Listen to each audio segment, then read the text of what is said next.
Sam Altman didn't build AI. Neither did Elon Musk. Neither did Jeff Bezos. Let me tell you who did.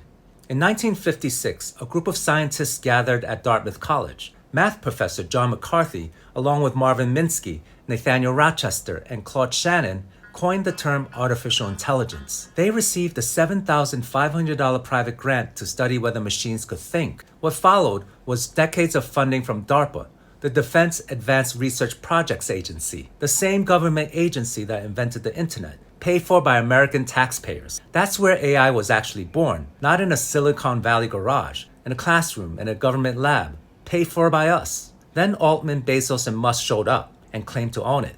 They didn't write Shakespeare, they didn't discover penicillin, but they scraped all of it.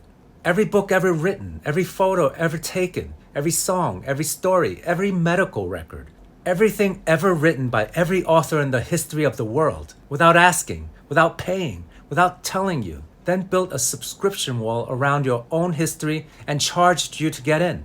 That's not innovation, that's theft.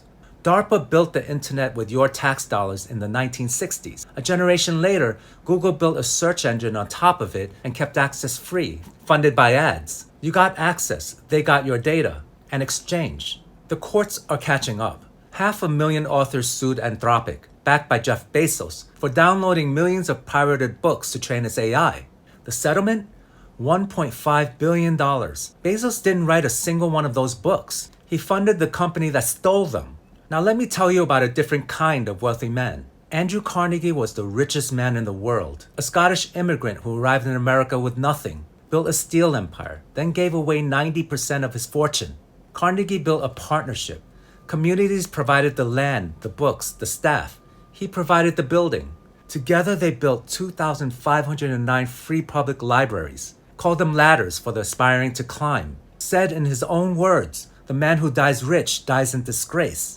His foundation is still giving millions to libraries today, 100 years after his death. This week, Jeff Bezos went on national television and said, I quote, "You could double the taxes I pay and it's not going to help that teacher in Queens." Carnegie gave everything back. A century later, his foundation is still giving. Bezos just won't. They took the entire accumulated knowledge of human civilization, everything we learned, created, and passed down across thousands of years, and claimed to own it. The internet changed how we access information. AI is replacing the humans who process it. That's not an upgrade. That's a takeover, built on what we created, without asking, without paying. If Carnegie could see what they're doing today, what do you think he'd say? Drop it in the comments.